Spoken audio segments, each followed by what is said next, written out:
Buenas, buenas, muchas gracias por acompañarnos. Esto es Contemplaciones, un espacio de opinión y debate sobre temas de coyuntura social, política y económica.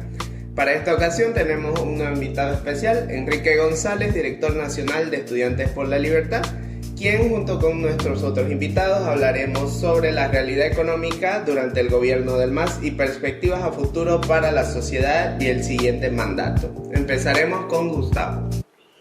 Bueno, como todos sabemos, los últimos 14 años ha habido un gobierno ininterrumpido del movimiento al socialismo, el cual, bajo políticas nominalmente de izquierdas, ha manejado la economía del país acorde a estándares internacionales de manera adecuada. Pero, ¿realmente es así o es que ha tenido un poco de apoyo de coyunturas, de precios, de socios convenientemente que aparecieron y emergieron de otros lados del mundo? ¿Qué creen que ha sido? Bueno, yo pienso que un contexto latinoamericano durante estos 14 años donde tuvieron muchos aliados ideológicos gobernando países vecinos tal vez puede haberlos acompañado, porque, por decir desde mi perspectiva, en lo que es este programa que maneja Correa para Russia Today, tú te pones a escuchar y ellos mencionan mucho lo que como bloque económico quisieron construir desde, como bien decías, un alineamiento nominal de la economía en sus respectivos países. Querían construir una sola gran patria donde, según ellos, todos estos socialistas del siglo XXI le estaban generando más riquezas para el sector privado que lo que pudo haber hecho en su momento la derecha cuando estuvo en el poder en la región, ¿no? Hablando de América Latina. Entonces, por mencionar un factor, pienso que podría ser ello. Seguramente podemos precisar también un contexto favorable de recursos naturales, sobre todo relativos al gas, que tuvieron precios elevados. También está el tema del petróleo, lo que favoreció un poco más a los ingresos propios del Estado.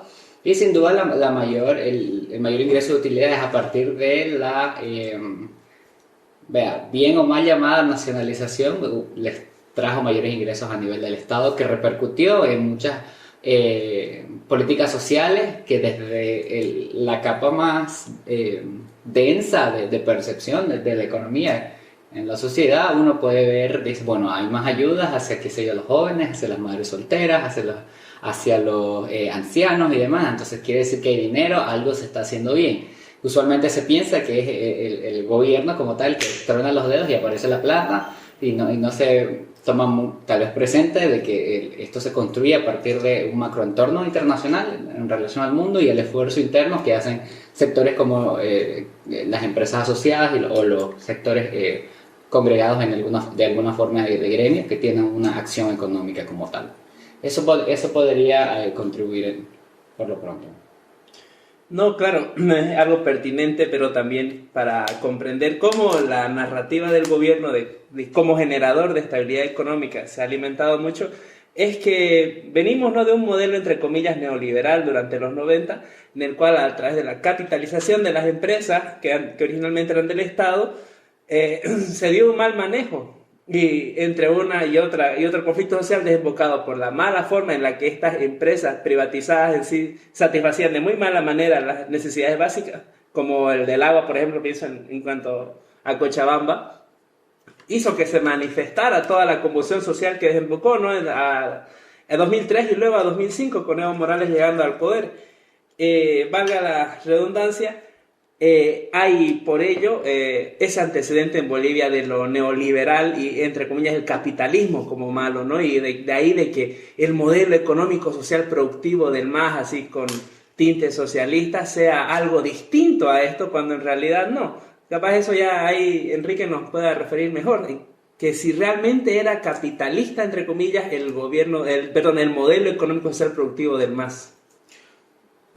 Bueno, es interesante el contexto y el antecedente histórico y económico que tiene Bolivia antes de la llegada de Evo Morales al poder. Sin duda, el contexto neoliberal que se ha dado ha sido muy curioso, pero partamos del concepto claro de qué es el neoliberalismo. sin duda ha sido una idea muy utilizada, con mucho éxito por supuesto por Evo Morales, pero vayamos al hecho histórico. El neoliberalismo parte de 1985 con una serie de medidas políticas y económicas que hablaban sobre privatización de ciertos servicios y también de recursos naturales para poder llevar el país al próximo nivel de desarrollo. Sin embargo, los historiadores bolivianos se han equivocado en definir los periodos históricos, políticos y económicos de este país, ya que según ellos, a partir de 1900 hasta 1925 más o menos sería el periodo liberal, en donde pudimos ver amplia presencia de los varones del estaño, entre otros grandes empresarios que aportaron al desarrollo del país y que lo salvaron con préstamos en su debido momento. Los historiadores llaman a esto el periodo liberal. Por lo tanto, si en 1985 comienza a repetirse la fórmula, ellos llaman a esto un nuevo liberalismo, es decir, el periodo neoliberal. Y esto también es fruto de la efervescencia que se daba en muchos países de América Latina, en donde los historiadores y analistas estaban de acuerdo en que existía realmente un neoliberalismo.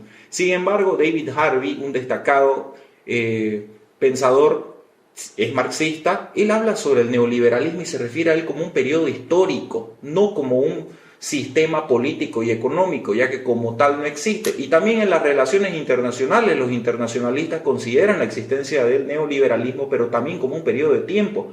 Entonces, hablar sobre un sistema que sí es capitalista y que promueve la privatización y que nosotros llamaremos neoliberalismo es un error, pero sin embargo este error ha sido ampliamente utilizado por los partidarios del gobierno Morales al llegar al poder, ya que encontraron el enemigo a quien apuntar y achacar de todos los problemas que existían.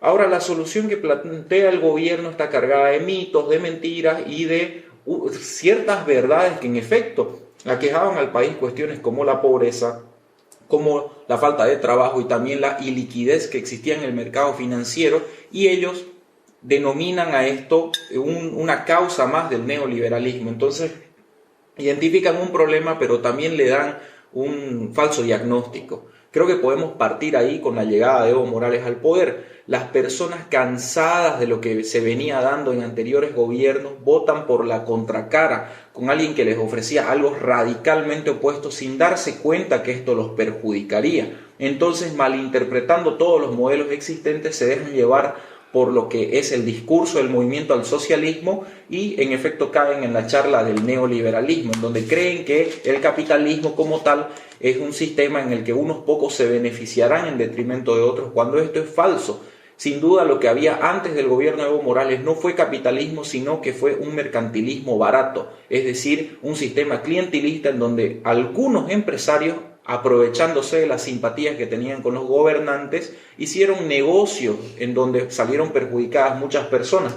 Esto no sería para nada capitalismo, ya que el capitalismo es un sistema en donde la institucionalidad y el marco que existe dentro de esta garantiza que las personas puedan ejercer libremente todas sus capacidades y no exista la mano del Estado o de algunos empresarios corruptos que se aprovechan de este sistema. Bueno,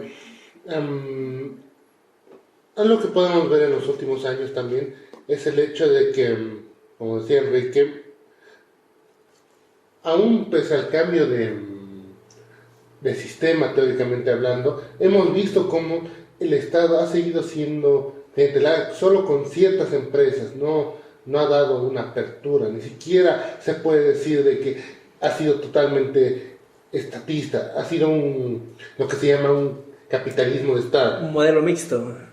Ni siquiera creo, o sea, tiene un poco de eso, pero podemos ver cómo nos ha metido nacionalizando empresas como Entel, también metiéndose en lo que es comunicaciones con distintos canales nacionales, no solo el canal de propiedad del Estado, y cómo eso de cierta manera ha contribuido en contra de Bolivia, o sea, en vez de dar una pluralidad a lo que es la oportunidad de generar emprendimientos, negocios, ideas, voces, siento que se ha generado una línea gruesa que divide dos partes, o sea, los que están a favor del gobierno y los que están en contra. Siento que el gobierno dentro de sí mismo no dio voces disidentes, lo cual podemos notar ahora porque el tema de sucesión a Morales es bastante complicado, no hay quien lo suceda, porque todos están en torno a esa figura del caudillo, y del otro lado siento lo mismo, o sea, como que todos iban contra Morales, pero nadie generaba una idea propia. Y en el tema de generar empresas, siento que no hemos innovado en nuevos sectores. Siento que solo aquí en el Oriente ha habido un cierto desarrollo en lo que es la industria agrícola, agropecuaria, pero por ejemplo en Occidente no ha habido un desarrollo tan grande. O sea, siendo que hay oportunidades muy grandes, por ejemplo el litio sigue ahí enterrado bajo el salar y los potosinos hasta ahora siguen clamando por eso. Por suerte ahora en su lucha ha dado frutos y con suerte el nuevo gobierno les va a dar respuestas más loables o conseguirán algún socio privado, no lo sé. Ya que mencionas todos estos sectores en los que la economía ha sido muy intervenida por el Estado, hay que tener en cuenta lo que lo ha llamado durante mucho tiempo sector estratégico de la economía, tanto lo que es minería como recursos como hidrocarburos y demás. Y yo creo que eso ha dado lugar a una cierta idea de estabilidad económica. Mientras tienes empresas como YPF que generan grandes ingresos para el Estado, así como tienes a Entel, que es una empresa que al igual que genera ingresos, tiene, entre comillas, un muy buen servicio para el mercado interno, ha dado esa idea a la gente, mira, el modelo económico del gobierno, o mejor dicho, el gobierno maneja bien la economía, entre comillas. O sea, puede que no seamos la mejor economía, pero a mí no me afecta. Y luego creo que sería interesante tocar el tema bancario porque las facilidades de préstamo que da el gobierno tanto para inversiones como para préstamos pequeños de casa. En particular una experiencia mía es mi madre, como nunca en su vida ha comenzado a sacar préstamos desde que Evo entró al poder. Y creo que muchos funcionarios públicos igual pueden decir eso. Entonces pueden sacar la cantidad de préstamos. También eso es preocupante, ¿saben? O sea, no sé, acá en Santa Cruz se nota eso mucho. En los últimos 10 años ha habido un exponencial crecimiento de edificios. En todos lados surgen edificios. En donde estamos ahora, hace 10 años había un edificio. En la actualidad hay alrededor de unos 10 edificios aproximadamente, tal vez diría que hasta 15. O sea, ¿y de dónde sale todo ese dinero? ¿Quién lo respalda? Me preocupa que estamos generando una burbuja económica que cualquier rato puede reventar y me preocupa más que sea el siguiente gobierno el que tenga que hacer frente a eso. Bien decía Greta Thunberg cuando reclamaba al mundo desde las Naciones Unidas, si mal no estoy citando, la fantasía del eterno crecimiento económico es lo que termina de destruirnos. Me parece que algo que también me gustaría que podamos poner a discusión es cómo explicar el muy recurso utilizado, al menos por García Linera, cuando dejaba el país, hablando de economía, sobre el crecimiento que tuvo las reservas del Estado en relación al periodo neoliberal que ya se ha hablado aquí en mi grupo, y hasta antes de su partida. Ellos mencionan que creció al menos 4 o 5 veces más y eso se vio en la redistribución de recursos a los diferentes gobiernos subnacionales. Segundo, me parece importante también de que en cuanto a los aspectos de obtención de créditos y el boom de lo que ha sido la construcción, al menos acá en el oriente boliviano, y comparto la duda de Gustavo de dónde salen estos recursos, y un punto sobre diversificación económica que se estaba mencionando, que quizás solo se ha visto en Santa Cruz, como bien decía aquí Gustavo igual. Me gustaría referir el caso de Jalasoft en Cochabamba, que es la primera empresa, digamos, que produce tecnología en Bolivia, Made in Bolivia, básicamente. Es como nuestro Microsoft boliviano. Creo que es el único exponente que podemos decir de diversificación económica en el occidente de nuestro país. Bueno, a ver, se ha mencionado sobre el capitalismo de Estado. Yo, francamente, soy enemigo de utilizar esa denominación como capitalismo de Estado porque caemos en el juego de la izquierda de darle un sesgo negativo a la palabra capitalismo. Recordemos que la palabra capitalismo nunca fue utilizada por Marx ni por sus seguidores, fue posteriormente en el siglo XX donde nace la palabra capitalismo. Ellos usaban la palabra capitalista y capital, pero el capitalismo nace con ese sesgo negativo de decir, claro, es cuando vos te apropias de los medios de producción, de la propiedad privada y generas riqueza en detrimento de otros. Entonces ya está cargado con una idea negativa desde el principio. Y si decimos capitalismo de Estado, estamos diciendo que sí, el Estado puede hacer empresa. Y no es así. La palabra, en vez de decir capitalismo de Estado, lo correcto es decir socialismo como corresponde, porque la idea del socialismo es destruir la propiedad privada y pasarlo a un medio comunitario. Es decir, en la llegada del comunismo, como la gente no se da cuenta, básicamente es un absurdo, la gente no se da cuenta que el Estado es malo, entonces vamos a usar el socialismo para expandir el Estado todo lo que sea posible y destruir al Estado. O sea, es totalmente contradictorio. Entonces destruimos la propiedad privada, esta pasa a manos del Estado y este empieza a hacerse cargo de las cosas. Cuando hablamos de capitalismo, hablamos de un sistema institucional en donde la gente, los individuos, se harán cargo de hacer empresa. Sin embargo, el Estado no puede hacerse cargo de esto. En algún momento se dieron cuenta que esto era medio ilógico, los teóricos socialistas, y empezaron a cambiar la dinámica. Dijeron, bueno, de a poco, será de a poco. Vamos a permitir que exista capitalismo, la propiedad privada, pero también el Estado irá comiéndose las cosas de a poco y generando el cambio que queremos. Y precisamente esa fue la modalidad que se dio en Bolivia. Ludwig von Mises en 1922 publicaba su obra Socialismo, en donde él menciona que el socialismo necesariamente para cumplir sus objetivos debe hacer esto. Pero los socialistas teóricos se quejan de esta modalidad porque ellos viven amparados en una fantasía. Sin embargo, en Bolivia se empezó a aplicar como corresponde, o sea, fue realmente socialismo. La palabra capitalismo de Estado, para referirnos a lo que hizo el gobierno de Evo Morales, es un disparo al zapato. En realidad sí fue socialismo, y veamos cómo la presencia del Estado, su expansión y este socialismo fue abarcando distintas facetas en la vida de los bolivianos. Por ejemplo, se mencionaba sobre el crecimiento en el agro. El departamento que más ha sido beneficiado en todos los años que estuvo el gobierno de Morales fue Santa Cruz. Fue el más beneficiado por la expansión crediticia, y eso es a lo que hacía mención Gustavo y Jorge, que tienen un temor de por qué la gente puede tan fácilmente acceder a préstamos bancarios. Y es que es lógico, vayan a un banco y ahora hay un mínimo de requisitos para que un joven pueda sacar un préstamo y comprarse un auto, o una familia que antes ni siquiera se hubiera imaginado ahora puede sacar un crédito y comprarse una casa. Tenemos innumerables constructoras que se refinancian una y otra vez y construyen un montón de edificios para los brasileros que viven cerca de las universidades y poder alquilarlo y hacer empresas. Es decir, nos va de maravilla, ¿no es cierto? Sí, yo creo en Clary que aquí anda construyendo edificios para que todo el mundo tenga casa. No, a falta de... Exactamente, hay payasos que creen que esto es un paraíso económico y que es el mejor medio para venir a invertir. Que el consumo genera riqueza. Y es una estupidez, porque eso se llama destrucción de capital. ¿Qué es lo que sucede? La economía tiene un funcionamiento natural y se deben ajustar las cosas también en base a un equilibrio natural que da este complejo orden espontáneo en el que vivimos. Sin embargo, lo que hizo el gobierno de Morales fue, para empezar, convirtió al Banco Central de Bolivia en su principal prestamista. Entonces era la maquinita de imprimir billetes. Segundo,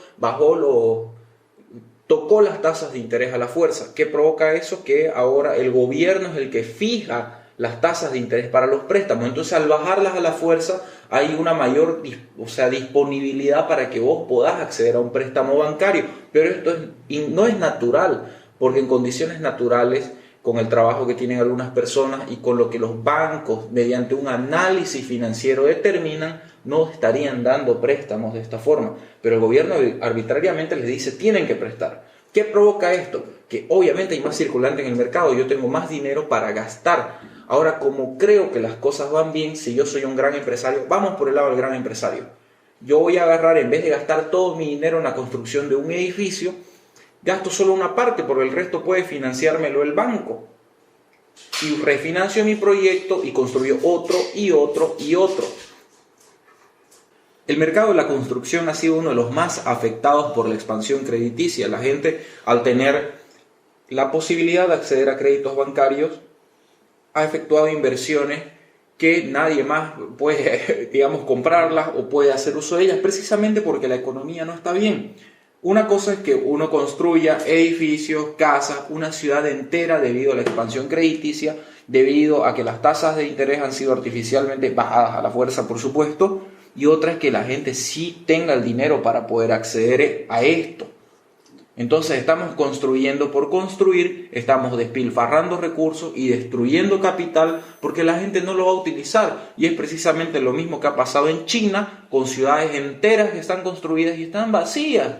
O lo que ha pasado en España, también tenemos su burbuja inmobiliaria fue un desastre, tenemos casas vacías y no necesitamos irnos tan lejos. Vayamos a Cochabamba con las construcciones de los juegos deportivos que tuvieron, que tenemos instalaciones abandonadas, es decir, la destrucción del capital que nos trae este tipo de intervenciones en la finanza son catastróficas. Y lo que ha hecho el gobierno es eso. Sí, la gente dice, claro, ahora hay más facilidad de préstamo, pero ¿cómo lo vamos a pagar? Lo que ha provocado esto fue una falta de liquidez y los efectos se vieron después, no los vimos cuando sucedió la intervención, sino que lo estamos viendo ahora en el mercado financiero boliviano. Ahora hay falta de liquidez, ahora no tenemos inversiones y la gente está apretándose el cinturón porque está viendo las consecuencias de lo que hubo. Ahora, para saldar esta falta de liquidez, acudieron a las reservas internacionales que las bajaron de manera catastrófica. Veamos qué es lo que ha pasado. El éxito, entre comillas, éxito del modelo económico de Evo Morales se da, comúnmente los opositores al modelo dicen que se da debido al aumento en los precios de los commodities. Las materias primas aumentaron su precio y eso provocó que el gobierno tenga más dinero, pero no solamente eso lo que hizo que Evo Morales tenga una gestión que no colapse, o 3 gobiernos que no colapsen, también fue un tema de suerte. ¿Cómo empieza la figura? Después del ataque a las Torres Gemelas en 2001, hubo la expansión crediticia más brutal que ha tenido la historia. Claro, o sea, hubieron guerras, hubieron invasiones, entonces la Reserva Federal dio una expansión crediticia espectacular, que derivó en el aumento de los precios de los commodities entre 2003 y 2004 y duró hasta 2014. China empezó a demandar más materias primas, India empezó a demandar mucho más también, y eso benefició a países como Bolivia. Ahora, el gobierno de Evo Morales tuvo el presupuesto equivalente a 70 años de los gobiernos anteriores, es decir, fue el gobierno que más dinero ha tenido en la historia del país y fue el gobierno que más ha gastado. Entonces, al tener más dinero empezó a gastar, entonces ahí vamos con el gasto público. Vemos que hubieron más carreteras, vemos que se empezó a gastar el dinero en cosas sin sentido, no tenemos hospitales. La gente dice, si tuvieron tanto dinero debieron haber construido hospitales. Es que si queríamos realmente ser la Suiza de Latinoamérica, el camino no era el gasto público, por más bien o mal que consideremos que se haga, porque un país no debe ser administrado como una empresa. Ni el gobierno mismo de Evo Morales sabe explicar el porqué del supuesto modelo de su éxito. No lo pueden hacer porque ni siquiera lo entienden. Hubo un aumento de dinero, tenían más dinero para gastar. El gobierno confunde a la gente diciendo que se debe a la nacionalización de los hidrocarburos sin tomar en cuenta que los precios no eran los mismos. Pero después de 2012 a 2014 empiezan a variar los precios nuevamente y ahí vamos al déficit. El gobierno empieza a gastar mucho más de lo que recibe porque ya los precios internacionales del gas, del petróleo cambiaron y ahí vamos al déficit. Para poder mantener el modelo que ellos tenían, recurren a préstamos groseros. Van a China, que es un prestamista, para gobiernos criminales, es un prestamista que te exige menos requisitos que el Fondo Monetario Internacional. Entonces es venderle el alma al diablo. ¿Qué fue lo que hizo el gobierno? Empezó a prestarse China porque, en efecto, por decir, si te prestas del Fondo Monetario Internacional, el fondo te da una serie de medidas que debes aplicar en tu país para, en teoría, poder pagarle. Sabemos que es para vivir eternamente endeudados y que ellos vivan del rédito, pero China te exige menos requisitos. Sí vivís eternamente endeudado con ellos, de la misma forma, pero ya no le debes al imperio. Entonces, Evo Morales le dio a la gente la falsa idea de que como no le deben a Estados Unidos, no le deben al imperio y somos totalmente autosostenibles. Soberanos. Exactamente, soberanos, pero lo cierto es que nunca, el modelo de Evo Morales nunca fue sostenible en el largo plazo porque se basaba en el gasto. Ahora sí, hubieron empresas estatales, la gente dice, sí, es que todo lo nacionalizamos, ya no están los privados que vienen, pero eso también es una soberana estupidez porque al contrario de lo que se piensa, las empresas estatales estuvieron en déficit. Veamos el tema de BOA. BOA tuvo que recibir un rescate millonario de parte del gobierno y ahora que Evo Morales ha salido nos damos cuenta de que la verdad sale a la luz. tenemos corrupción dentro del catering, tenemos un pésimo servicio aeronáutico. La falencia, ¿no? Cada rato se querían caer los aviones. Claro, sí, hemos tenido en los últimos 10 años de gobierno hemos tenido como 3 incidentes graves. Además de las constantes quejas de impuntualidad, falta de higiene en las aeronaves y demás cuestiones que hacen dudar del servicio de las empresas estatales. Otras han ido directamente a la quiebra. Recordemos el caso de Quipus, que empezaron a construir celulares y seremos una potencia tecnológica de Latinoamérica, y después en 2017, 2018 dejaron de construirlo, porque ni siquiera los mismos funcionarios del gobierno utilizaban el producto que era hecho en Bolivia. Entonces todo lo que hace el gobierno lo hace mal. No existe tal cosa como el capitalismo de Estado, sino que es más bien la intervención compulsiva y violenta en la iniciativa privada que hace que los países se vuelvan dependientes. Si nosotros queremos cambiar la mentalidad de la gente y darles a entender de que el modelo de Evo Morales nunca fue acertado, tenemos un gran trabajo, porque fueron 13, 14 años de gobierno de Evo Morales en donde se le destruyó la cabeza a la gente. Y si queremos un cambio, no va a ser en un periodo presidencial o en pocos meses de este gobierno actual, sino que serán 2 a 3 periodos presidenciales en donde de a poco debemos ir moviendo la ventana de Overton para darle a entender a las personas que lo que hizo el gobierno de Evo Morales está mal desde todos los sentidos, desde todos. Estamos hablando del tema económico. Bueno, hay fantasías sobre el eterno crecimiento económico. Mencionabas a Greta Thunberg, persona del año, junto con Stalin, junto con los varones que se talaron para imprimir esa revista. Sí, precisamente ella habla sobre la fantasía del eterno crecimiento económico. Sí, en Bolivia existió esa fantasía del eterno crecimiento económico sostenible.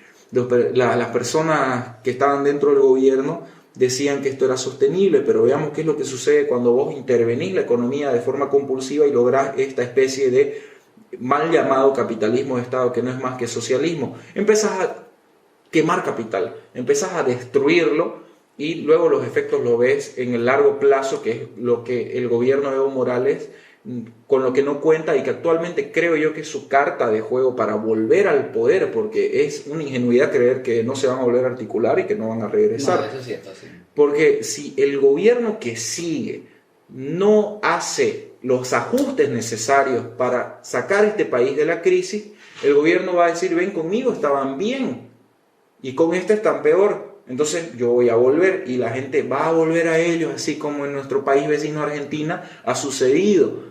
Y eso pasó por la ineptitud del gobierno de Macri y puede replicarse también en Bolivia. Un gobierno inepto que no hace los ajustes necesarios puede provocar que el gobierno del MAS vuelva al poder. Entonces es importante que consideremos la situación. Se habla de un préstamo que el gobierno de Yanine Áñez quiere hacer al Fondo Monetario Internacional, o que debería hacer. Hagamos las apuestas de cuándo lo hace. Necesitan hacerlo porque estamos fritos, pero se deben hacer una serie de ajustes para que esto suceda. Y la gente va a decir, claro, con Evo éramos soberanos, éramos libres y no nos prestábamos plata de nadie, ahora viene esta vendepatria, esta neoliberal y nos está mandando al Fondo Internacional otra vez, como pasó con Macri en Argentina. Ven, el liberalismo falla, pero no toman en cuenta que desde el 2014 estamos con déficit y no estamos pagando la deuda. O sea, el gobierno de Evo Morales deja un desastre que otro debe venir a pagar, y una vez esté más o menos arreglado y la gente vea la realidad, el gobierno volverá para darnos otra vez la fantasía del eterno crecimiento sostenible que mencionaba Jorge. El crecimiento del PIB es otra cosa que el gobierno no sabe explicar. Dicen, sí, estamos creciendo y tenemos medallita de oro de crecimiento económico en Bolivia, pero es que, ¿qué es lo que mide el PIB? Mide la productividad que tenga el país para generar riqueza, pero el crecimiento extraordinario ha ido de la mano al crecimiento de los precios de las materias primas, y ya vemos que fue parte también no solamente por la demanda de China e India, sino por la expansión crediticia. Ahora no podemos hablar de un crecimiento de esa manera porque Bolivia no hace empresa. Bolivia tiene 1 millón de trabas para que las personas puedan emprender, puedan innovar. Veamos el tema de la productividad. Bolivia crece, según el Banco Interamericano de Desarrollo, a un 0.6% su productividad anual, es decir, crece nada. Nada, eso es nada, 0.6% la productividad en Bolivia. Estamos en los últimos puestos de productividad. Eso es lo que está dejando Evo Morales. Por otro lado, vemos el mercado laboral en Bolivia. El 62.8% del mercado laboral es informal. y el 80% de la gente que trabaja está metida en ese 62.8%, es decir, el 80% de la gente que trabaja es informal, metida en un poco más del 60% de la informalidad. ¿Ustedes creen que la gente es informal porque quiere? O sea, si el país estuviera realmente en buenas condiciones, la gente querría formalizarse porque tendría los beneficios que esto conlleva, pero es que no se puede, es totalmente contradictorio, contraproducente, mejor dicho, para el empresario mismo y para el empleado entrar en la formalidad con todas las trabas que nos ha puesto el gobierno de Morales. No creo que la figura pinte bien para un futuro, más bien creo que debemos hacer unos ajustes necesarios y afrontar la realidad que nos ha dejado el MAS. Mucho se habla de que para adecuar un gobierno o un país hacia una política más de libre mercado debe haber un periodo de shock, así mal llamado. Recuerdo a Naomi Klein haciendo esa conceptualización.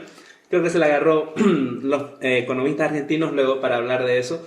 Pero, ¿qué podría, desde tus conocimientos y experiencia, recomendar así, pensando, imaginando en el mejor de los casos que Yanine Áñez te va a escuchar ahorita? Y que el nuevo gobierno que viene te va a escuchar. ¿Cómo hacer esta transición y evitando el riesgo de que el MAS pueda capitalizar precisamente después de eso electoralmente cualquier posible falla? ¿Qué podría hacer el nuevo gobierno para evitar fallar en esa recomposición de la economía boliviana? Mucho ojo con lo que vas a decir porque Arturo Murillo por ahí está escuchando. El bola, cuidado. No, sí, hay que tener mucho cuidado con el cambio de régimen. A ver, hagamos un pequeño ejercicio sobre cómo nosotros podemos diagnosticar la situación económica del país. Estamos de acuerdo, y me gustaría escucharlo, estamos de acuerdo que el gobierno de Yanine es transitorio y no es igual al de otro gobierno electo de manera democrática y cumple un mandato. Sí, la verdad que sí, ya se tomó demasiadas atribuciones. ¿No? Eran 4 o 5 tareas y bueno, y aquí vemos claro, es que como es un gobierno transitorio no debe tomarse ciertas atribuciones. Ya se tomó muchas. ¿Qué opinas vos, Gustavo? ¿Es un gobierno transitorio y tiene una diferencia con los demás? Sí, pero también creo que es un momento oportuno para hacer ciertas cosas y que no pese en la campaña. Como todo lo hace rato, es como que si el gobierno electo después viene y hace ciertas medidas, van a decir, no, este gobierno está haciéndolo mal, tiene que volver el MAS. En cambio, si lo hace este gobierno transitorio, puede salvarle este capital político al gobierno que venga. Oigan, y yo me planteo entonces la duda, si el gobierno de Yanine es transitorio, ¿no se supone que el de Evo Morales y el siguiente que venga también era transitorio? Es decir, ¿dónde está el principio de prudencia? O sea, solo el gobierno de Yanine debe ser prudente porque es transitorio. ¿No se supone que los demás también son transitorios y que también deben actuar con prudencia? ¿No se supone que hay cosas que un gobierno no debe hacer por más que sea electo democráticamente por 4 o 5 años, a la diferencia de uno que en teoría debería estar unos cuantos meses? Yo creo que no hay diferencia alguna. Un gobierno no debe meterse en temas económicos, no debe intervenir compulsivamente en la iniciativa individual. Pero es que tenemos, si se dan cuenta, un error de percepción. Creemos que el gobierno de Yanine es diferente a otros. Cuando no es así, todos los gobiernos son iguales, todos son transitorios y deben respetarse las reglas de juego y no cambiar las reglas de juego a conveniencia del gobierno. El problema de Bolivia es que no existen políticas de Estado, existen políticas de gobierno. Cuando entra un nuevo gobierno cambia las reglas del juego, viene otro gobierno y cambia las reglas del juego y así sucesivamente. Son políticas de gobierno. Vamos a las políticas de Estado. Fíjense, Estados Unidos no es un país muy de mi agrado. No es para mí un ejemplo de libertad, porque no lo es. Estados Unidos se ha convertido en un estado que de a poco está violentando cada vez más la libertad de los individuos y está olvidando las bases que lo hicieron una nación rica. Sí, andan pidiendo socialismo ahora. Bueno. Sí, o sea, te das cuenta cómo le destruye la cabeza a la gente el socialismo, sí. Y ahí vemos el fracaso de Francis Fukuyama. Y lo peor es que lo hacen desde Hollywood, ¿no? Tú ves a todos esos artistas. Exacto, sí, y sucede lo mismo acá, ¿no? Ojo. A ver, veamos el tema del gobierno transitorio y a tu pregunta, Daniel. Yo creo que las medidas deben ser estructurales. Debemos cambiar la composición que tiene el Estado, porque no nos olvidemos que Evo Morales cambió también la composición del Estado. No fue solamente políticas de gobierno. Evo cambió totalmente esta composición y ahora el gobierno de Yanine o el siguiente gobierno que venga tendrá que jugar con las reglas de juego que dejó el gobierno de Morales. Por ejemplo, la tesis del socialismo del siglo XXI desprecia la democracia representativa.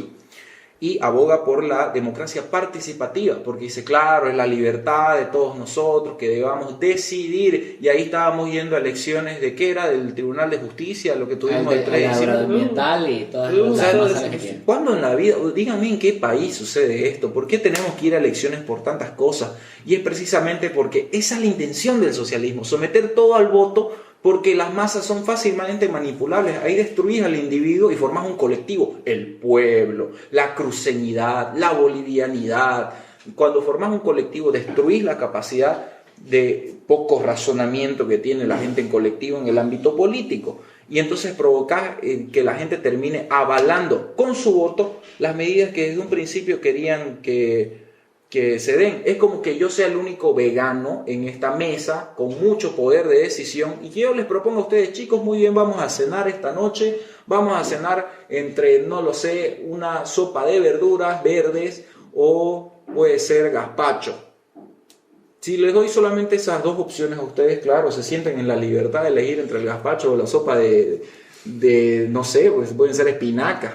Pero realmente ustedes no tienen esa capacidad de decisión, los estoy direccionando a lo que yo quiero y es precisamente lo que pasó en Bolivia y lo que ha venido pasando desde que Evo cambió la Constitución. Para empezar, necesitamos una reforma estructural y sí debemos pensar en cambiar la Constitución que tiene el país. Y eso es algo impopular, es una opinión impopular actualmente si alguien habla de cambiar la Constitución, pero ¿cómo? Si esta nos ha otorgado todo tipo de derechos, incluido el Internet como un derecho humano. Es que creo que es necesario dejar de pensar tanto en las fantasías que nos dio el gobierno de Evo Morales y empezar a hacer una reforma estructural. Thomas Sowell, un destacado economista libertario, dijo que aquella persona que quiere algo ilógico, solamente un político mentiroso se lo puede satisfacer. Y es que estamos en ese rumbo. Para empezar, una reforma estructural del Estado. Luego, el gobierno, en base a estas reformas que venga, y te estoy hablando de un montón de años, eso no se hace un día para otro, debemos empezar a abrir el mercado. Pero no vamos a dejar a la gente sin trabajo, o sea, no vamos a provocar una convulsión social si esto sucede. Bolivia, a diferencia de Argentina, sí tiene experiencia en rutinas de shock y fueron exitosas. El caso del Decreto Supremo 21060 es el ejemplo de la rutina de shock aplicada. No quiero hablar de por qué sucedió lo del decreto o cuáles son los antecedentes, porque yo creo que Paz Estenssoro nos sacó un problema que él contribuyó a crear. No creo que haya sido el salvador, como dice la gente, que nos sacó de la hiperinflación. Creo que todo lo que ocurrió a partir de 1952 fue su culpa, directa o indirectamente, y que él vino a reparar en parte a lo que él mismo contribuyó a crear. Al mejor estilo Pinochet de Chile. No, eso es un error, porque Pinochet vino a sacar a patadas, a solucionar con las patas algo que tenía otro tipo de soluciones. Sin embargo, no fue algo que él contribuyó a crear. El problema de Chile va por el tema de la democracia. La gente por democracia estaba eligiendo dispararse el zapato. Bueno. Entonces Pinochet dijo, bueno, si la gente se dispara el zapato, yo les disparo a otros. Entonces creyó que esa fue su magnánima solución. Paz Estenssoro, por el contrario, sí vino, tumbé un plato y yo lo levanto. La rutina de shock que se debe aplicar en Bolivia sí debe ser cuidadosa, sí se deben seguir ciertos estándares, pero creo que lo primero es hacer un trabajo riguroso en cambiarle la mentalidad a las personas. Podemos ir de a poco, por ejemplo, podemos abrir el mercado aeronáutico. Es urgente poder abrir el mercado aeronáutico para poder disfrutar de aerolíneas que nos ofrezcan un servicio de mejor calidad y a un mejor precio. Entonces, y así vamos quitando el peso que tiene el Estado para, digamos, mantener a la única aerolínea que tiene el país. Ya necesitamos urgente abrir el mercado, pero vamos por pasos pequeños, vamos haciéndolo, pero bien. O sea, la gente le teme al gradualismo porque asocian gradualismo con Macri. Pero una cosa es hacer un cambio gradualista mal y otra es hacerlo bien. Nosotros debemos trabajar bien. Si nosotros salimos con las estupideces de los supuestos liberales que quieren incursionar en la política, como por ejemplo crear una empresa departamental de cemento, que fue una propuesta que se dio hace muchos años por un candidato que se dice liberal, no vamos a llegar a ninguna parte. Tampoco podemos decir, no, pero es que debemos hacer un consenso entre todos los empresarios y los trabajadores y los sindicatos para ver si se paga o no el doble aguinaldo. Yo creo que debemos de ver la realidad tal y como es y dejar de mentirnos a nosotros mismos. Empezando a aceptar la enfermedad, vamos a empezar a encontrar la cura. Pero ¿cómo vamos a aceptar que estamos enfermos si es que la gente sigue creyendo que la nacionalización es buena? Sigue creyendo que, Entel es lo mejor de la vida. Siguen creyendo en este tipo de mitos que conviene romper. Debemos salir de esta bolsa de mentiras, de esta bolsa negra de mitos y empezar a ver las cosas como son. Una vez las vemos así, nos apretaremos el cinturón y serán años muy duros, es cierto. Pero estaremos viviendo dentro de la realidad y ya no dentro de una burbuja de polvo de hadas. Ahí yo tengo un poco una cierta divergencia. O sea, en mi caso, por ejemplo, ¿cuál es la diferencia entre el gobierno de Yanine Áñez con otro gobierno? O sea, creo que concordamos en esa idea de que tiene que haber un plan de Estado, que Bolivia nunca ha tenido una política de Estado, jamás. O sea, lo más que se acerca a una política de Estado, tristemente, es la idea de recuperemos nuestro mar electoral. Sí. Esa es lo más cercano que nos tiene la política de Estado, tristemente. 25 millones no sale de chiste. La bandera que recorría tantos kilómetros. Sí, esa tristeza es la única que tenemos con política de Estado. Pero creo que es un buen momento para generar eso.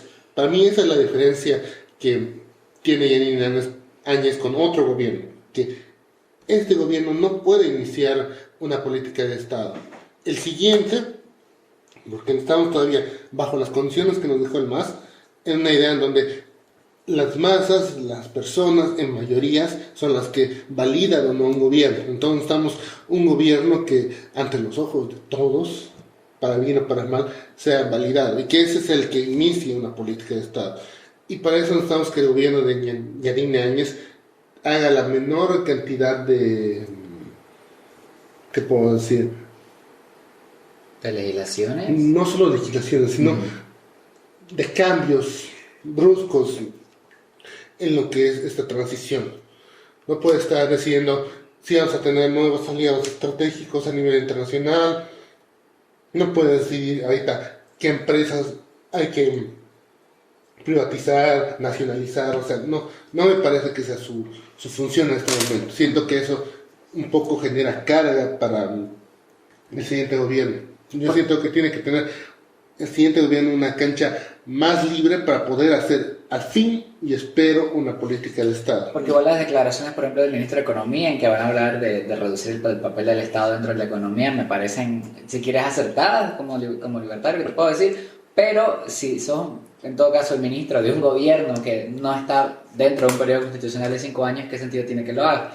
El tema de los visados igual me llama la atención. ¿Qué sucede si el próximo gobierno decide instalarlos nuevamente para estos países que se los ha levantado? Entonces, a eso yo me voy cuando me parece que son demasiadas atribuciones para un gobierno, venga, nominalmente llamado de transición o provisional, vamos a llamarlo, hasta que haya un plebiscito y todo lo demás. Porque hay gobiernos en los cuales tienen, o sea, todos los gobiernos convencionales que son transitorios, pero hay temporalidades, hay políticas que no podemos ir cambiándolas, como decir, bueno, hoy voy a poner un zapato negro y mañana voy a poner uno rojo. O sea, ese es el problema, no debemos caer en eso. Y es que seguimos rondando en políticas de gobierno. O sea, es que es fundamental hablar de políticas de Estado. En Estados Unidos tienen políticas de Estado. Tienen, pero hay gobiernos que hacen más o menos cosas que sí van en contra de la libertad de los individuos y juegan dentro de ese campo. Eso es lo más curioso. Juegan dentro de un campo y unas reglas establecidas. El MAS las cambió y a partir del MAS nunca más será lo mismo hasta que las cambien. Sí, sería prudente hablar de un gobierno republicano, o sea, es que es un anhelo de la gente. Ahora que se fue el MAS somos la República de Bolivia. No, eso es una ingenuidad total. Pero sí podemos hablar de una república federal si quieren, podemos hacer un cambio estructural, pero es que ese anhelo, al menos aunque la gente no lo entiende, que está proponiendo un cambio de política de Estado, debe darse. Tal vez no hoy con Yanine, tal vez sea después con el gobierno que venga, pero hay que comenzar a pensar en que eso tiene que darse. Si seguimos con la idea de que, claro, no importan las políticas de Estado, importan las políticas de gobierno, provocamos lo siguiente, que entren otra vez caudillos, que digan, sí, ahora lo que yo digo es santa palabra y se cambia, y es lo que se estaba queriendo dar, ¿no? Ojo con los líderes cívicos que estaban en la búsqueda, que están en la búsqueda de la silla presidencial, y la gente quiere votar por ellos en agradecimiento porque realmente que creen que tienen las condiciones para, jugando con las mismas reglas del MAS, cambiar la balanza a su favor. O sea, ya no importa si hablamos de corrupción, de injerencia en la justicia, ya es que ahora son los de nuestro bando los que lo están haciendo, entonces ahora es aceptable. Sí, debemos cambiar esa mentalidad y hablar de políticas de Estado en donde exista soberanía de la ley, ya no soberanía de las personas, ni de la democracia, ni del pueblo, ni de demás mitos y estupideces que la gente cree. Debemos hablar de soberanía de la ley. Nadie está por encima de la ley. Recuerden cuando Evo Morales dijo, cuando mis abogados me dicen que algo no se puede hacer, yo les digo, pues, claro, métanle, para eso han estudiado, cámbienla la ley. Es que ahí está el problema, están las personas por encima y nosotros creemos que en la magnanimidad que estos tienen, en la santidad, o porque tienen la Biblia en la mano, o porque hacen oraciones dentro del palacio, sí podemos permitirles que lo hagan. Y no es así, mientras no cambiemos la mentalidad, seguimos jugando hasta con la regla mental de lo más. Validamos los actos de una oración dentro del palacio, hay publicaciones en Facebook que dicen Bolivia es de Cristo ahora, o sea, seguimos, solamente cambiamos los actores y la dinámica sigue siendo la misma. Las chayas dentro de las oficinas estatales se cambiaron por oraciones, la mentalidad sigue siendo la misma. Creo fundamental que debemos cambiar esa mentalidad y eso será un gran paso para el progreso. Es como decir Bolivia de la Pachamama a Jesucristo, en pocas palabras. Sí, exactamente. Es un dicho que hay aquí que es la misma chola pero contra pollero. Y bueno, sí. Pero, Enrique, o sea, según tú, ¿cuál sería una buena forma de iniciar este cambio de mentalidad? Bueno, la única forma de cambiar la forma en la que la gente piensa, yo discrepo con los actores políticos actuales, aquellas personas que creen que es la política y de la política emanan los cambios. Creo que no funciona así. Yo sostengo firmemente que las ideas son muy importantes. Lo que se dice en sociedad es lo fundamental. Son los intelectuales los que cambian el rumbo de una sociedad. Y los intelectuales tenemos en menor grado, incluido a los artistas, a los actores. Fíjense cómo la gente cree en el socialismo porque ve películas después de haber visto el Joker. Claro, los capitalistas son unos malditos. Entonces se dan cuenta de cómo las ideas que se le mete a la gente en la cabeza son destructoras o pueden ser también creadoras. Entonces el trabajo se tiene que dar con paciencia. Al MAS le tomó 14 años destruirle la cabeza a la gente. A nosotros no nos va a tomar un mes restaurarles la cabeza a las personas o darles a entender que la libertad individual es el mejor camino. El rol que tienen organizaciones como Estudiantes por la Libertad en Bolivia, la única organización que promueve las ideas de la libertad individual, como corresponde, son trabajos excepcionales. Es muy importante lo que hacen este tipo de organizaciones privadas. Veamos el rol que tienen, por ejemplo, organizaciones como el Consejo Departamental de la Juventud. Me gusta mucho la dinámica que tiene porque es una organización civil y debe mantenerse como tal, una organización civil que promueve ideas. Si vos no le das a la gente el chispazo, que aparte de eso que ya existe, puedes hacer otra cosa, no lo van a pensar. Y mientras no lo demanden a los políticos jamás van a salirles del bolsillo decir, ¿saben qué, chicos? El liberalismo es el mejor camino. Políticos que se hacían llamar liberales salieron en las campañas presidenciales a decir que el doble aguinaldo sí podía ser bueno en ciertos aspectos y que había que negociarse, en vez de decir, ¿saben qué? Ponerse los pantalones y decir, eso no va, eso lo jode a ustedes y aunque ustedes no lo quieran aceptar es así, pero eso nunca va a pasar en política porque te resta votos. Entonces debe emanar de las personas. El cambio emana de la gente y son las personas las que le piden a los políticos. Es falso que yo como gran liberal llegaré a la política y haré los cambios. Que si hago los cambios la gente me saca patada. Y en Bolivia hay experiencia de sacar gobierno y colgarlos en la Plaza Murillo. Hay la experiencia. Si no emana de la gente, nunca va a haber un cambio. Chicos, ¿ustedes alguna idea de cómo podemos hacer este cambio de mentalidad, de chip, por así decirlo, en las mentes de las personas? Pienso yo, y usando mucho la línea de todo socialista, en una sociedad donde hay muchos contrastes, digamos, definitivamente está complicado insertarles la misma las mismas ideas a todos, porque todos tienen contextos muy distintos, ¿no? Interseccionalmente tenemos mujeres, indígenas, empresarios, estudiantes y demás. Cada quien debe ir recibiendo ese cambio estructural para demandar a la clase política políticas que se adapten legislaciones que se adapten a lo que la sociedad en sus diferentes segmentos pueda ir necesitando.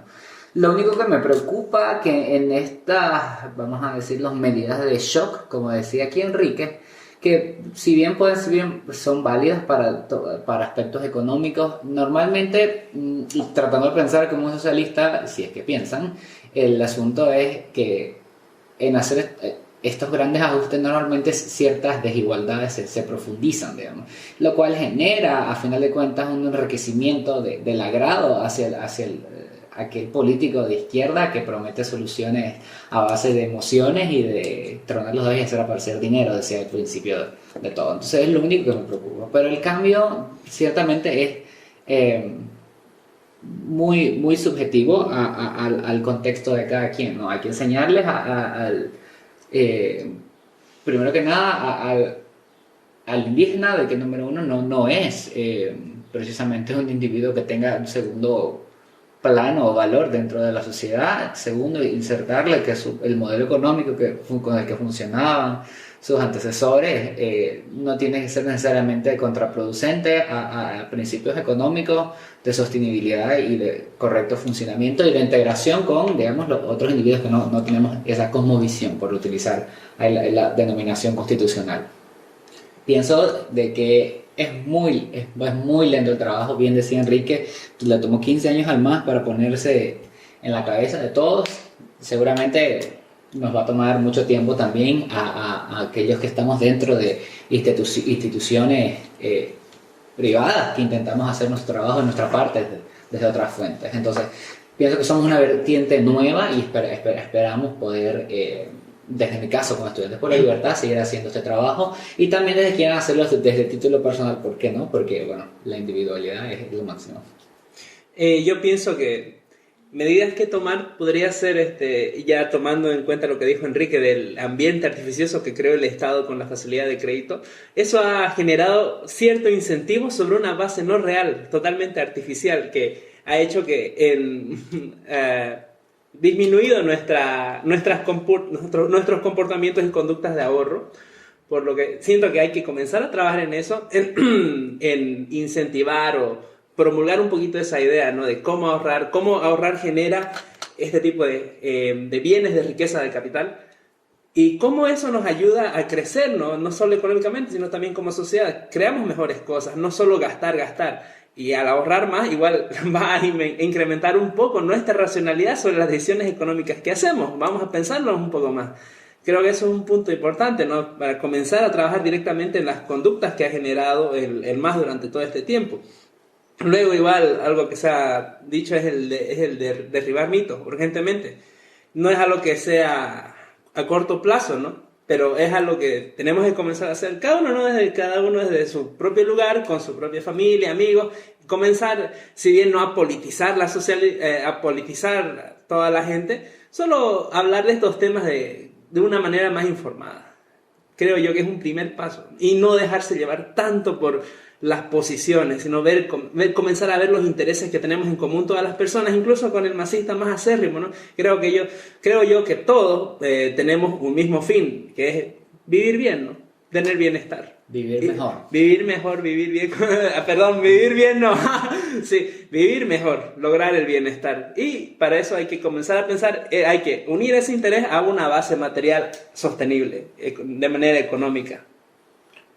Para mí, creo que es vital que haya un redireccionamiento de lo que es la inversión en promoción de cultura y en educación. O sea, todos los países que han dado grandes saltos a nivel de desarrollo tienen esas bases. O sea, tenemos que hacer que las ideas se expandan, que fluyan entre todas las personas.